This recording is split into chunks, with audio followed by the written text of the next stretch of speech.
Hello, friends, and welcome to The Corporation, the podcast that's too fun to fail. Each episode, we speak to the employees of Hogswood-Cooper Media, the global conglomerate that operates everything from payday loans to private militaries, and we celebrate the people who make HCM so successful.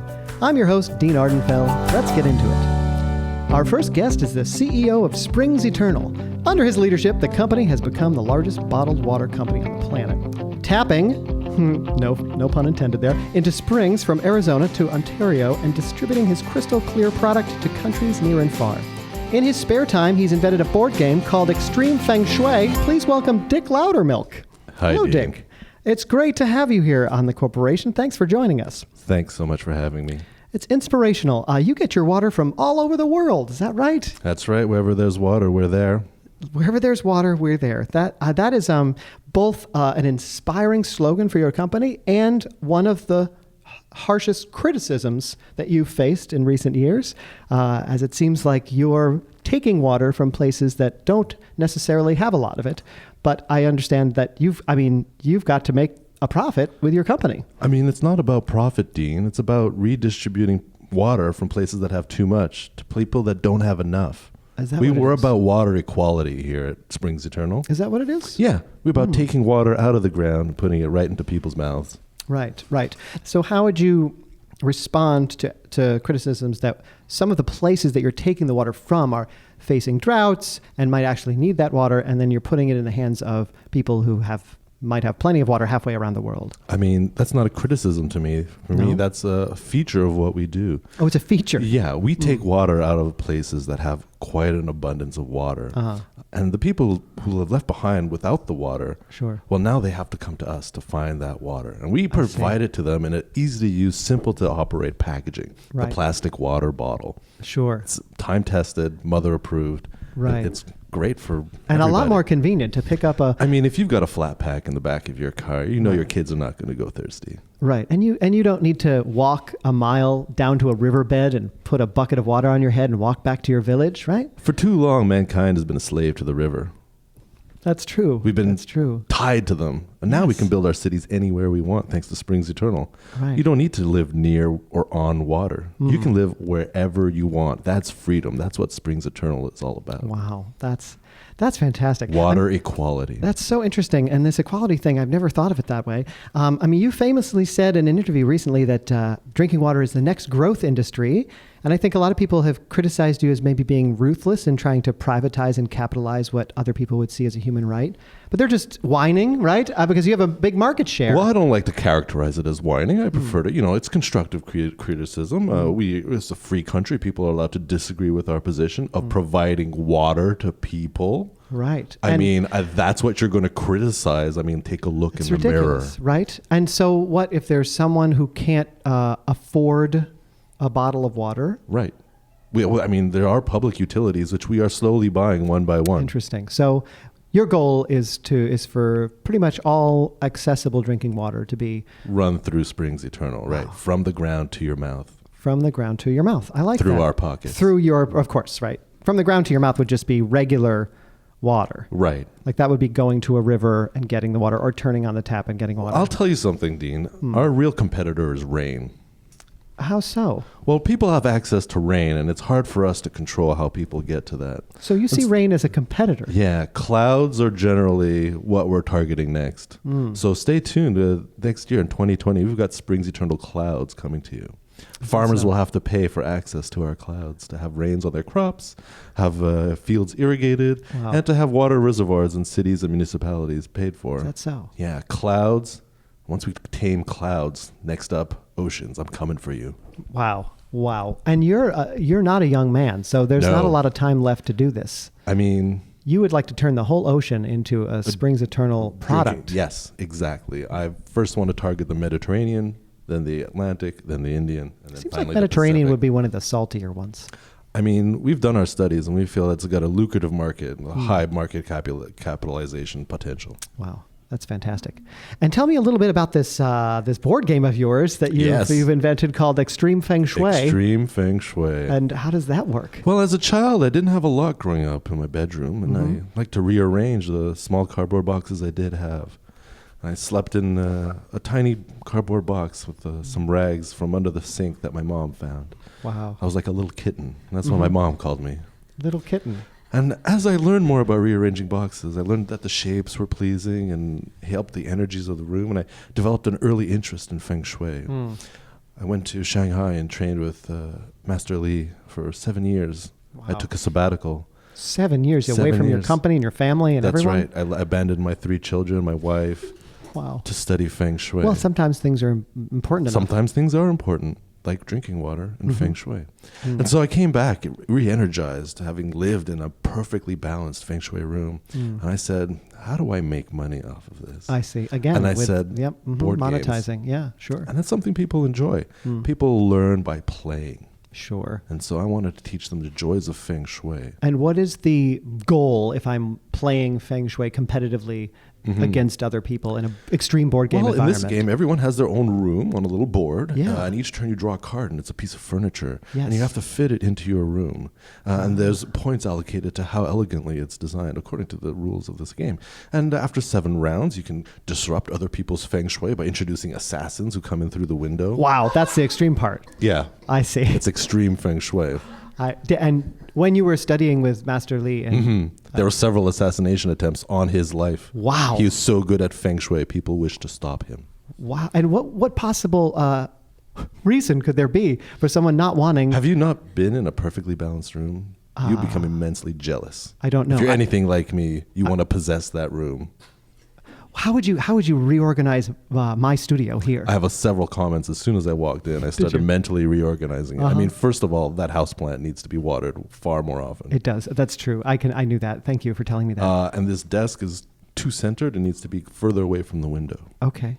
Wow. Fantastic. And Just as a starting point. And would you come in and look at that window and think that's a security risk for potential assassins? Immediately. That's the first point of Feng Shui, is security assessment. Wow. Amazing.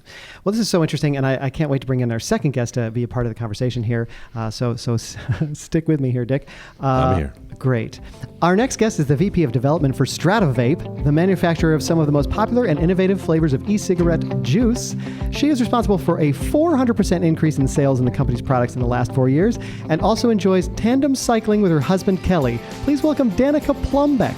Hi, Dean. Hi, Danica. Great to have you here. I'm so excited to be here. This is exciting. Now, I haven't tried the vaping thing, but it is a craze right now, and you're just breaking boundaries all over the place. So, what got you into flavored nicotine disbursement? Is that what that's called? It's more of a sublimation, Dean. So the reason why I got into vaping is because I was horrifically addicted to nicotine, and continue to be. I was smoking cigarettes. I was chewing tobacco.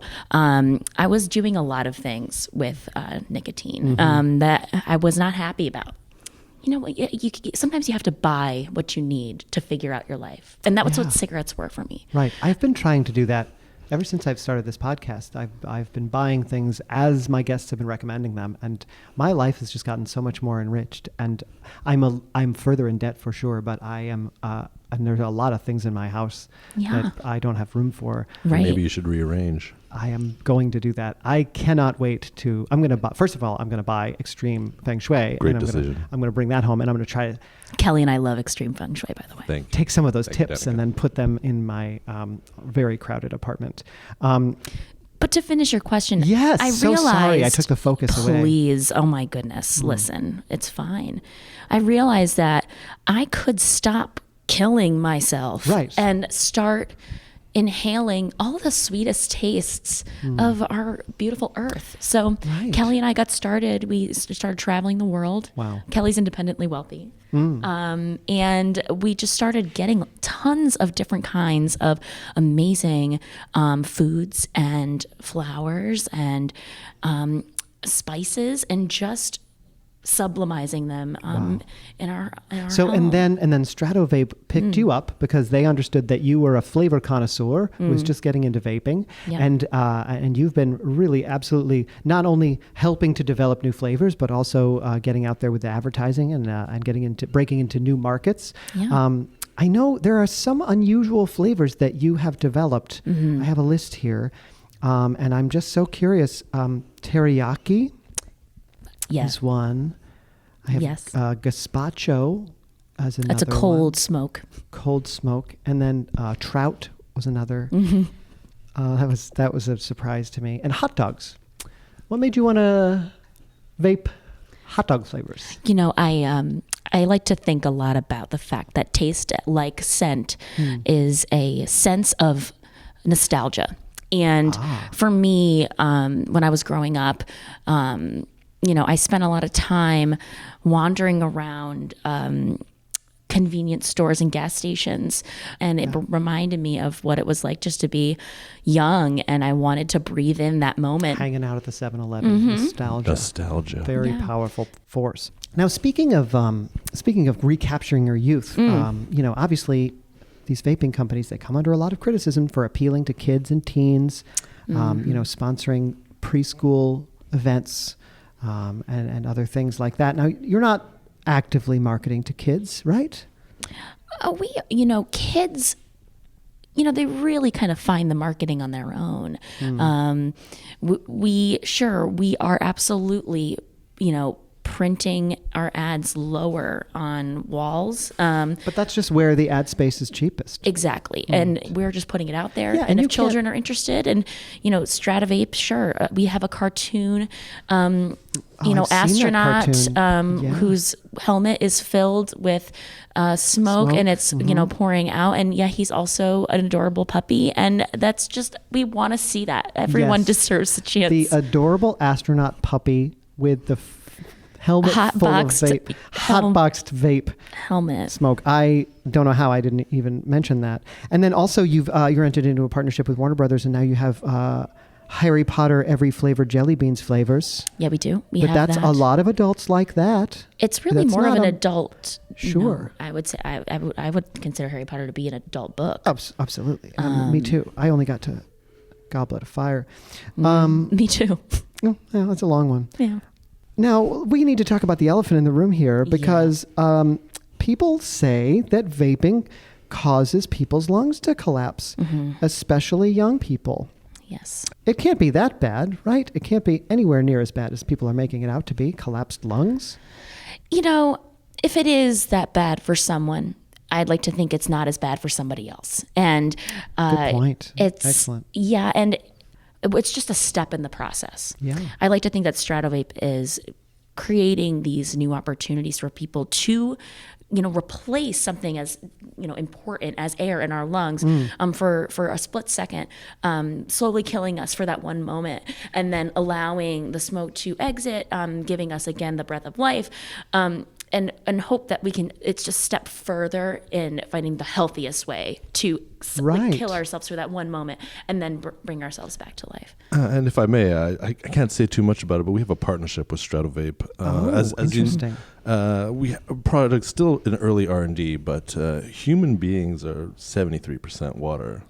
I don't want to say more than that. Only about 11% smoke. Wow. That is, I never would have thought of that. And following along, Dick, with your logic here and wanting to privatize and own 100% of the water on the planet and commoditize it. Wherever the water is, that's where you'll find me. You go where the water is. So interesting. To your point, Danica, about, we are basically, it's a little death, right? It's a little death, and then it releases, and we feel something positive, right? And I love the idea that some person is always worse off than you, even if your lung collapses. Why, you could be lying on the floor of your dojo, stabbed through the heart by an assassin because you put your chairs in a certain way in the room, right? Big mistake. You could be flipped over, a mountain bike, and just literally have no face or, no use of your entire body. Which is that a concern for you? Because I know that's something that happened to me, and wow. And is that why you and Kelly have moved to the tandem bicycle? Is that safer?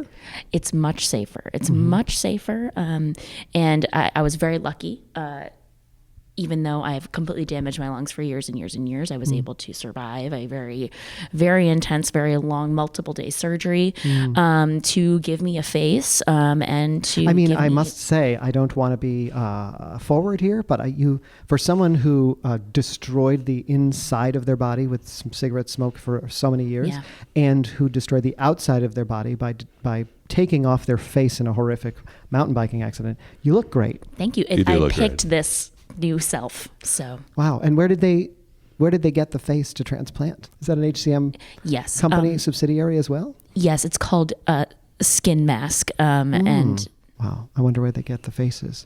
Probably from models who've aged out of their field. Yeah, women who are over 30 and need to be killed. Killed?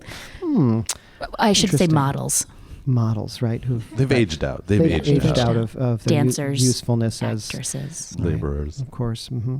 Oh, this is so interesting. Well, you all have been such wonderful guests here, and I hesitate to push you, Dick, on the whole crossover between your company and Danica's here. But can you tell us just a scotch more? Well, I mean, some of the complaints against StratoVape are that they're liquefying the customers. From within. From within. Sure.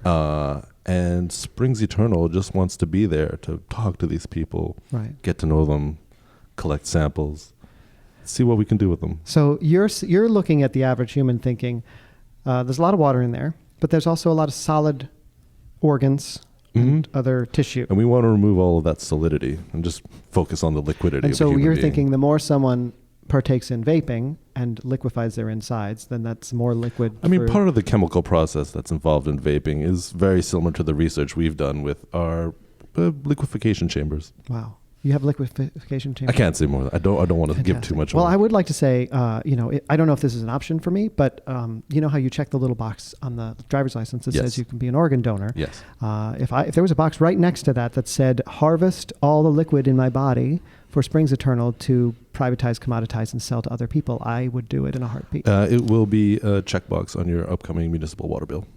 Oh, on my water bill. So I can check a box on my water bill. Yes. And then if I happen to die, which in you a will. Horrible accident. Right. Accident or no, we're there waiting. We all die eventually. We all die eventually. Well, that's about all the time we have today on the corporation. I want to thank my guests. Thank you so much for joining me. Kelly's here. outside and he's picking me up. I heard the little jingle of the bell. How does Kelly feel about your new look? We worked on it together. So you did? Yeah. Excellent. And does the face that you have now? It's his face. It's his face. And what face does he have now? He's actually has the face of Buddy the astronaut.